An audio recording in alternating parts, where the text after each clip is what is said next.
연이나 발표할 때 꼭 쓰는 그림입니다. 보시면 이제 아시아에서 네 가지 지점들이 일종의 미중 대결에 충돌 가능한지 이미 충돌이 예고편들이 존재했던 곳입니다. 그래서 미국의 인태전략과 중국의 1대1로가 시작할 때는 외피를 경제 협력체로 출발했지만 실제로 지금은 안보 협력체로 변하고 있고 그것이 미중 갈등의 아주 중요한 수단이 되고 있습니다. 그것이 부딪히는 곳이 아시아이고 좀 더 구체적으로 보면 한반도, 동중국해, 대만, 남중국해를 연결시키는 선을 이룹니다. 이거는 충돌의 가능성이라는 지점은 사실상 미국과 충돌할 가능성은 보다는 저는 그건 거의 없다고 생각합니다. 오히려 미중이 자기들의 갈등을 전가시키고 상대방을 간보거나 또는 경고하거나 뭔가 이 긴장이 끌어올랐을 때 마치 압력밥솥에 마지막 밥 되기 전에 김을 약간 풀어주는 기능을 할 네 가지 지점들입니다. 근데 이게 인류 공매로 가지 않더라도 당사자 국가들에게는 엄청난 안보적 스트레스, 미래가 달린 일일 수 있다는 점입니다. 그 중에서도 대만 문제는 가장 심각하죠. 근데 이 대만 문제는 어떤 면에서 중간에 뭐를 활용할 수 있는 여지는 별로 없습니다. 다시 말해서 워낙에 이 가장 위험한 지역이기 때문에 오히려 미국과 중국은 키신저도 그렇게 얘기합니다. 저도 그 의견에 동의합니다. 향후 10년간 대만에서 오히려 충돌할 가능성 적다. 문제는 한반도입니다. 한반도는 기본적으로 분단을 해소하지 못했기 때문에 미중이 자기들의 갈등을 전각시키기 위한 가장 좋은 토양이라고 할 수 있습니다.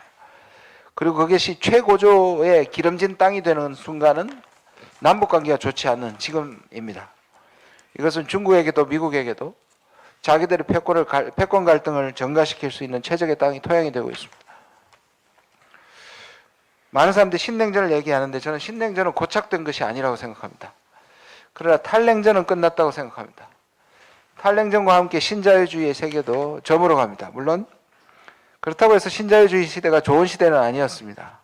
많은 부작용을 양산했고요. 특히 빈부격차의 문제라든지 미국 패권의 문제들을 낳았지만 그것이 해결 안 된 채로 지정학이 다시 등장해서 혼재의 시간이 될 것이고 각자 도생의 시간이 될 것이다. 다시 말해서 향후에는 어떤 패턴이나 시스템이 없을 수도 있다. 저는 한쪽에서는 미중이 패권 갈등하고 양극체제처럼 보이고 어떤 곳에서는 러시아가 되어서 삼극체제로도 보이고 경제로 보면 지금 브릭스의 등장을 저는 예의주시하고 있습니다. 브릭스는 사실 브라질과 인도는 미국 쪽의 우방국이고 그다음에 러시아와 중국은 중국 쪽의 진영입니다. 이 두 가지가 양쪽에 중첩되기도 하면서 실제로는 미국의 경제 패권을 침식하는 가장 큰 역할을 할 것이고 최근에 이 브릭스 국가들이 달러 패권을 거의 엄청난 도전을 할 만큼 이제 달러 결제를 하지 않고 위안화 결제를 했다는 것은 상당한 부분을 시사합니다. 그래서 굉장히 여러 가지 체제가 혼재하고 혼란한 시대가 될 것이다. 적어도 향후 지난 30년간의 탈냉전이 문제점은 있으나 뭐가 패턴이 있고 시스템적인 부분에서는 체제를 갖추고 있었다면 향후 30년은 굉장히 이 모양 저 모양 다 존재하는 그러면서 안정화되지 않은 불안정의 혼돈의 시기가 될 것이라고 생각하고 그중에 우리가 속한 한반도는 미중 대결에 활용하는 장이 될 것이라 생각합니다. 이런 상황에서 바이든 정부의 대외 전략의 핵심 기조를 보면 바이든은 미국 내부에서도 트럼프 2.0이다 라고 얘기합니다. 몇 가지 점이 매우 유사합니다. 첫 번째는 고립주의입니다. 특이하게도 고립주의입니다. 오바마가 대통령이 된 가장 큰 이유는 아프간과 이라크에서의 철수입니다. 그리고 그는 그 이후에 IS의 준동이라든지 수단의 시리아의 내전에도 지상군을 보내지 않았습니다. 그것은 트럼프 때도 마찬가지고 바이든 때도 마찬가지입니다. 미국은 직접 개입하지 않는다는 것이 하나의 양당의 합의로 존재합니다. 이것은 미국이 직접 군사를 보내지 않는다는 점에서 세계평화를 위해서 좋기도 하지만 문제는 대리전 또는 남을 시켜서 전쟁을 하는 그러한 가능성은 더 높아졌다는 것을 의미합니다. 두 번째는 미국의 보호주의입니다. 미국의 민족주의라고 할 수 있고 경제적으로는 보호주의고 또 미국의 민족주의입니다. 백인 민족주의라고 할 수 있습니다. 그래서 가치를 얘기하지만 민주당은 보편적 가치나 공통의 가치라든지 소위 말하는 제퍼슨주의 같은 것들은 사실상 포기했다고 보여집니다. 이번에 한미일에서도 미국이 보여준 이때까지는 사실 미국이 한일 관계의 개선을 바라면서도 한일 관계가 잘못된 것의 책임은 일본에게 있다고 얘기를 했었고 한국의 일본에 대한 도덕적 우위를 인정하는 적어도 민주당 그러나 그것은 더 이상 작동하지 않는다고 저는 생각하고요. 그래서 미중 전략 경쟁을 위해서 미국은 실제로는 가치를 버리고 있다고 생각을 합니다. 저는. 그리고 경제 안보화입니다. 미국이 가지고 있는 원천 기술이나 미국이 필요한 제조업의 부흥을 위해서 자기들의 동맹과 우방국을 철저하게 이용한다는 것입니다. 최근에 이제 미국 사람들하고 세미나를 해보면 미국 쪽에서 몇 가지 꼼짝 못하는 공격 포인트가 있습니다. 그게 뭐냐면 내 생각에는 그게 이번에 윤석열 대통령의 기자회견 때 미국 기자회견이 투자를 하는 한국에게 IRA나 반도체법이 그렇게 되는 거에서 오히려 미국 기자가 발표할 정도로 미국이 굉장히 보호주의적이죠. 중국에 대한 보호주의적인 것은 나름대로 정당성이 어느 정도 있습니다. 근데 문제는 미국이 그러면서 또 진영 내부에도 여전히 보호적 무역 정책을 한다는 겁니다. 그러니까 동맹이 필요할 때는 중국을 상대할 때는 동맹을 얘기하면서 실제로 동맹 안에서는 동맹들을 배제하는 그것이 미국이 과거의 리더십을 계속 유지할 수 없는 그래서 지금은 우크라이나 전쟁 때문에 유럽도 단일 대우를 이루고 있지만 이미 그 균열이 저는 시작됐다고 생각을 하고요. 그래서 마크롱이나 독일의 숄츠도 사실상 중국과 어떤 의미에서의 플랜 B를 갖고 있는데 우리 정부만 없다라고 생각할 수 있습니다. 그리고 또 하나는 미국은 신냉전을 가능하게 할 능력이 없습니다. 과거와 같은 절대적인 힘이 없기 때문에 신냉전을 유지할 수 없고요. 오히려 미국은 철저하게 중국에 중독되어 있습니다. 우리가 마치 북한을 제재한다고 해서 금강산하고 개성을 닫아버리면서 때리는 우리가 더 아팠듯이 사실 중국과 러시아를 견제하고 봉쇄하고 배제한다는 것이 실제로 때리는 서방이 훨씬 더 아픈 결과를 낳고 있습니다. 이것은 윤리적으로 옳고 그름을 넘어서는 문제입니다.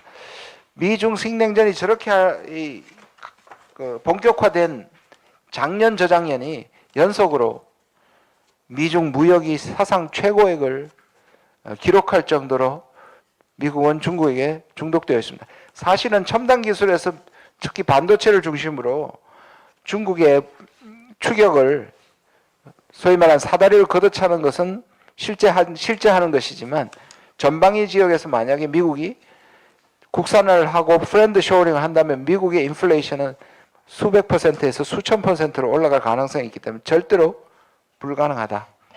미국이 우리한테 원하는 우리한테 있는 두 가지 양대 역할이 있습니다. 하나는 경제 안보고요. 하나는 한미일의 유사 동맹의 실질화입니다. 이게 뭐 설명을 안 하더라도 지난 1년을 돌아보면 미국의 대한국 정책의 핵심은 바로 이 두 가지입니다. 사실 경제 안보란 말은 매우 일본적인 영어입니다. 그리고 매우 사적인 용어입니다. 우리가 경제 안보라고 얘기하는 것은 파이낸셜 시큐리티를 얘기합니다. 다시 말해서 여러분들이 가계에 부채가 많고 제대로 가게를 잘 운영하지 못하면 그때 나오는 영어가 이코노믹 시큐리티입니다. 파이낸셜 시큐리티인데 이거는 미국에서 외교에서 쓰지 않는 영어 단어거든요. 이것도 일본이 사실은 미국을 한테 주입시킨 거라고 할 수 있습니다. 인태 전략도 마찬가지고 쿼드도 마찬가지고 이 경제 안보는 사실 미국에는 다른 용어가 있습니다. 이코노믹 스테이트크래프트라고 얘기합니다. 경제를 외교에 이용하는 건데 이건 일본식으로 이것이 시장 원리를 아예 무시하고 미국이 원하는 편익을 위해서 다른 국가가 희생하는 것을 다른 말로 경제 안보라고 얘기합니다. 미국이 왜 한국을 필요로 하느냐 하면 한국은 미국이 없고 미국이 꼭 필요한 것을 갖고 있기 때문입니다. 바로 중국을 쫓아낸 자리가 공백이 생깁니다. 왜냐하면 디커플링 속에서 중국을 배제하고 나면 그 배제한 자리에 미국의 제조업의 경쟁력을 부활시키려고 하는데 미국 스스로는 그렇게 할 능력이 없습니다. 미국은 이미 금융경제화했기 때문에. 그러면 한국과 대만과 뭐 일본, 네덜란드 같은 국가를 통해서 그들의 투자를 통해서 빨리 미국이 제조업을 다른 나라의 도움을 받는 건데 그 중에서도 가장 골고루 경쟁력을 갖고 있는 것이 한국입니다. 독일도 아니고 일본도 아니고 대만도 아닙니다. 그래서 사실상 133조에 이르는 한국 대미 투자는 미국의 정치적 계산에 의한 치밀한 계산이었고 우리는 거기에 말려들고 하나도 반대 거부를 받아내지 못하고 당하고 있습니다. 그것은 바이든이 작년에 5월에 와서 했던 일이고요. 그 이후에는 계속 우리의 뒤통수를 치고 있습니다. 그리고 최근에 불거진 것은 한미일 동맹의 실질화입니다. 윤석열 정부의 대외 정책은 아시다시피 몇 가지로 특징이 지어질 수 있습니다. 하나는 ABM입니다. 모든 것을 전임 정부, 문재인 정부 뒤집기입니다. 그런데 문재인 정부에 대해서 어떻게 규정을 했냐면 친중, 친북, 반미, 반일입니다. 이 얘기는 반대쪽이니까 이 정부는 반중, 반북, 친미, 친일로 자동적으로 프레임이 규정되고 철저하게 그리고 매우 일관적으로 가고 있습니다. 한마디로 진영 외교, 진영 편중 외교인데 지난 1년 동안에 윤석열 대통령이 제대로 만난 외국의 정상은 일본하고 미국밖에 없습니다. 눈을 뜨고 씻어보면 중국을 30분 만났고 빈살만 한국에 온 거. 근데 빈살만 한국에 온 것은 문재인 정부 때 이미 약속된 거였습니다. 그리고 대북 강경책. 저는 윤 대통령이 후보 시절보다 훨씬 더 우경화하고 있다고 생각합니다. 거의 극우의 세계관을 장착했다고 생각합니다. 제가 방송에서 이분은 외교를 하는 게 아니라 전쟁을 하고 있다고 생각합니다. 왜냐하면 전쟁은 흑백이거든요. 이기고 지는 것밖에 없고 적군과 아군밖에 없습니다. 외교는 회색지대입니다. 외교는 가치가 다른 국가와도 협력을 해야 하고 외교는 국가를 더 해야 되는데 전쟁은 국가를 빼고 있는 거죠. 이분이 저는 이란 가서 UAE 가서 이란을 적으로 얘기했다는 것은 우연이 아니라고 생각합니다. 세계는 적과 아군밖에 없고 아군이라고 친구라고 생각한 국가는 아무렇게 나쁜 짓을 해도 선의로 해석하고요. 그 다음에 적이라고 규정한 국가들이 아무렇게 협력을 하더라도 그것은 악의로 해석하는 것이 실제화되고 있습니다. 대통령과 대통령을 둘러싼 사람들의 세계관이 거의 일본의 극우 세력과 미국의 네오콘과 닮아 있다 이렇게 생각합니다. 그리고 한국판 인태 전략을 얘기를 합니다. 저는 그건 조금 이따 삼각 협력할 때 얘기하겠습니다. 한국의 인태 전략이 왜 한국의 전략이 인태 전략일까? 여러분 지난 정부에 그래도 어느 정도 성공했던 정책이 신남방 정책이었습니다. 그 신남방 정책이라는 이름을 만든 것도 전데요. 그때 왜 신남방 신북방을 했냐면 이미 그때 인태 전략과 미국의 인태 전략과 그리고 중국의 1대1로가 한국을 중심으로 한국의 참여를 놓고 또는 배타적 선택을 놓고 압박할 거라는 예상이 있었습니다. 그때 우리의 전략은 양쪽에 다 참여하면서 가교 역할을 하는 것이다 라고 했기 때문에 했던 거거든요. 그러니까 그 전략은 신남방 신북방은 대륙과 해양 세력을 아우르는 또는 연결하는 개념이었습니다. 적어도 목표는 그랬습니다. 근데 지금 정부는 그걸 폐기하고 인태 전략을 했다는 말은 해양 세력에 참여했다는 의미입니다. 그 말은 해양 세력이 미일 세력에 참여를 했고 물론 여기는 유럽도 참여하고 호주도 참여하고 있습니다. 그래서 대륙 세력을 적대 세력으로 만드는 그 한 진영을 선택했다는 뜻이 됩니다.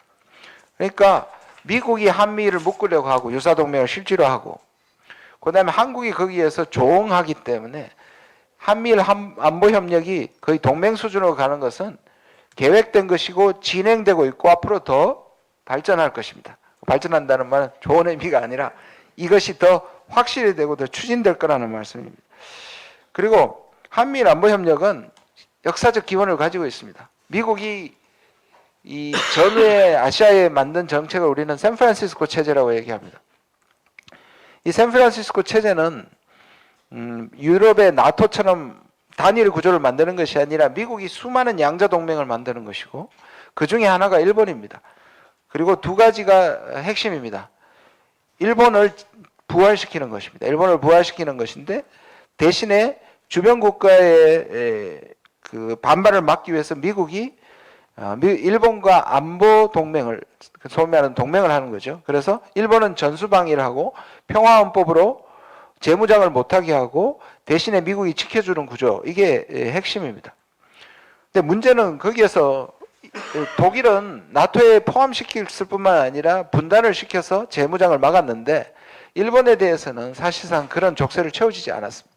오히려 한국이 분단이 됐고 한국이 지금의 우크라이나처럼 대륙 세력과 해양 세력의 완충지대화가 된 겁니다. 철저하게 전략에 의해서 계산된 겁니다. 그것도 모자라서 향후에 부활된 일본을 미국은 어떻게든 이용하고 싶을 겁니다.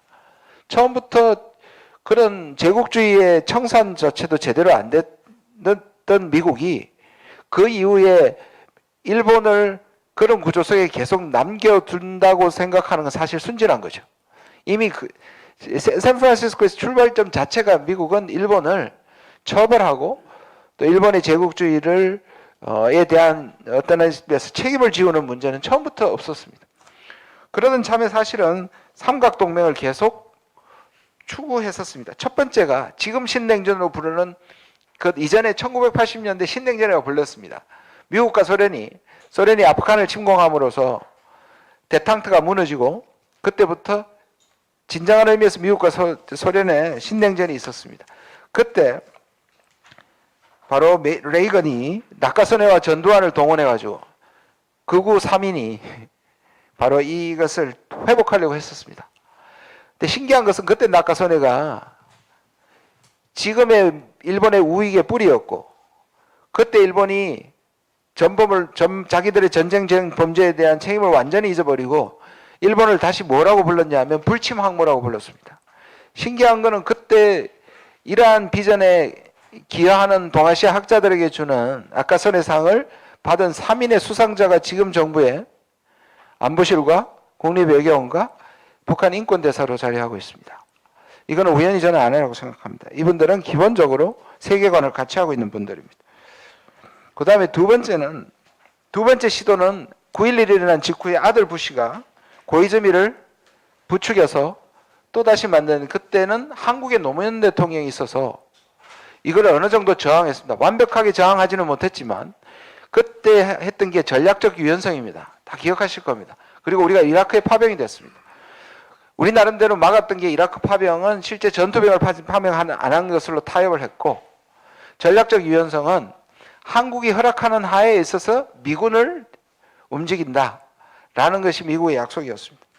지금은 바이든이 세 번째 시도를 하고 있습니다.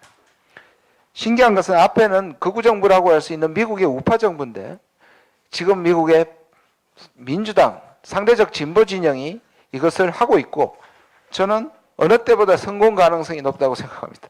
안타깝게도. 그리고 바이든만 변하면 한국과 일본의 지금 지도자는 최고의 카드거든요.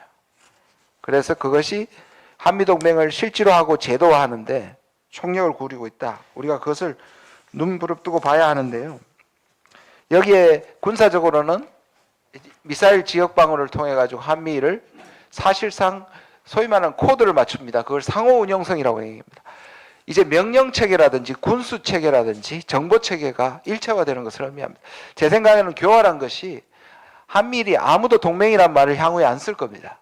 안보협력이라는 걸 말을 쓰면서 점점 동맹에 가까운 일체화를 이룰 것이라고 생각합니다. 그래서 제가 작년에 11월에 프놈펜서는 동남아에 가가지고 한미일이 공동회의를 했는데 그때 기자도 데려가지 않았습니다. 그리고 거기에서 8가지 사실 공동선언을 냈는데요. 나머지는 사실 추상적인 것이고 한미일의 미사일 실시간 정보 공유라는 겁니다. 이게 말씀드린 미사일 방어를 통해 한미일의 군사를 일치시키는 것입니다. 근데 이게 언제부터 시작됐느냐 보면 이게 오바마거든요. 2015년에 한일 위안부에 출발이 됐던 웬디 셔먼의 발언, 그리고 미일 신안보 가이드라인을 기억하실 겁니다. 그때 오바마는 외교의 문외한이었기 때문에 외교를 담당했던 사람이 바로 바이든입니다.